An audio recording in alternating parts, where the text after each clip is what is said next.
Well. Logan Paul shooting his shot. He wants to fight Paddy Pimblett in the UFC. And Dana White, what can he say? Can he say no? No. You know why? Because he's entertaining Elon Musk versus Mark Zuckerberg. And if you make that fight, can you really say no to Logan, who is actually a pretty good athlete and part of the WWE? So if you're Dana, if you're going to entertain Zuck versus Musk, you kind of got to give Logan Paul his chance, or at least honor what he wants to do.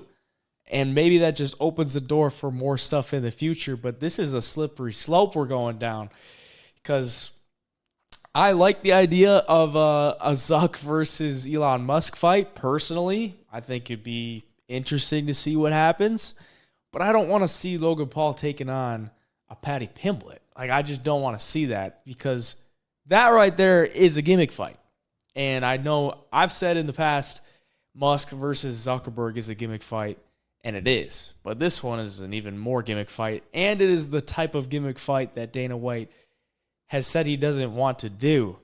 But at the same time, can you really decline a guy like Logan Paul, who's someone you work with? And like I said before, I mean, he is an athlete. He's a pretty damn good athlete. Is he clean? I don't know. But he's a damn good athlete, and he's been he's been entertaining the thought of fighting in the UFC for quite some time.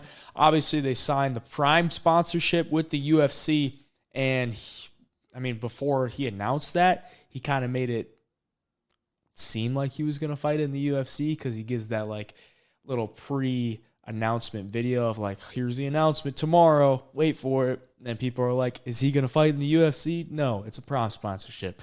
But now that Dana's entertaining the Zuck and Musk fight, Logan Paul shooting a shot. But why is he calling out Paddy Pimblett? I don't understand it.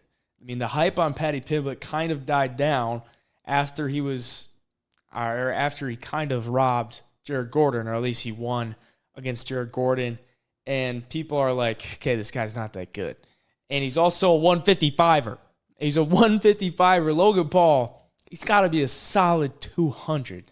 Like, solid 200 shredded. Like jacked 200. Like, you probably couldn't cut too much more weight off of him unless you really dieted hard and, like, made it to where you just got every little piece of fat off him. Paddy Pimblett gets up to 200. Probably gets up to 210 pounds, somewhere around there, when he's, fat Paddy. But that's just not what he fights at. Like, he fights at 155 pounds. He cuts weight to 155. Probably fights around 175, somewhere around there. But either way, that's just obviously not the call out to make. I just don't understand why he would do that. I mean, maybe because he's got the big UK following, and maybe the UK following wants to see that or something. But I'm not really too keen to letting a guy like Logan Paul in, because then who else are you going to let in? Like, you've let in the CM Punks of the world, and I don't know, that just didn't really work. So are you going to take another stab on a Logan Paul and let him in? Are you going to tell him no?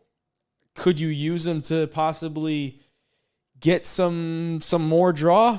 Sure. I don't know. But if you're Dana White, like, if you're going to actually make this Zuck and Musk fight happen, and then you're going to be like, or no, we're going to draw the line at Logan Paul. That doesn't make sense. It doesn't make sense. So I don't really think he can say no. And at the same time, I don't know if he even wants to say no, because it seems like, the Paul brothers are kind of split. You got Jake Paul with the PFL, and you got Logan Paul with the Prime sponsorship wanting to fight in the UFC.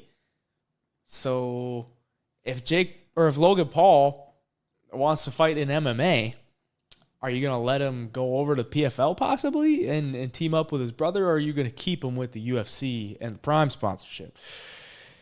He might just want to entertain it. Maybe he sees something positive that could come out of that. Personally, I don't really want to see it. Maybe you could do like some kind of one-off card of like Musk and Zuck and undercard of Logan Paul versus somebody, but him taking on a real UFC fighter, I just don't want to see it, bro. That just turns into the boxing thing of like, okay, Logan Paul boxed Floyd Mayweather, but what did he really do to earn that in boxing before he got there? Nothing. I mean, I praise him because he made it happen. He got in there with Floyd, and he didn't look that terrible. Obviously, he's like damn near twice his size, but you know that's just, I just don't think it's a good look for the sport, and that's kind of like the way that boxing went, because that's a gimmick fight. And now I understand more of what Dana was saying. Like, a gimmick fight is something where you can look at the two fighters and pretty much predetermine the outcome, and it's like the odds just wouldn't even be like relative to anything that you'd want to see. But the Zuck Musk fight is still a gimmick fight, and we see wide lines every weekend in the UFC, so it's not 100% that. Personally, I don't want to see Logan Paul take on Paddy Pimblett. That would just be lame. If he can fight a different opponent that's not like a career martial artist, a pro martial artist, you know, I wouldn't even want to see that under the UFC banner, but he could do it somewhere else. That'd be interesting just to see. But either way, I don't know if Dana can say no. I don't know if he can, because the way that he's gone about things now, it's like we'll do whatever, because he didn't really want to do anything with like Francis and stuff, and now he's just like, we can make stuff happen that may not have looked at in the past because of this. But yeah, we'll see what happens. I mean, props to Logan for shooting his shot. Came at the right time. He saw his shot and he took it. And we'll see what happens. But if you enjoyed the video, drop a like. If you want to support the channel, drop a subscription. And if you agree or disagree or want to have any thoughts on what's going on with Logan Paul possibly fighting in the UFC, drop them in the comments below. Till then, see you in the next video. Hey, Jeff Pick signing out.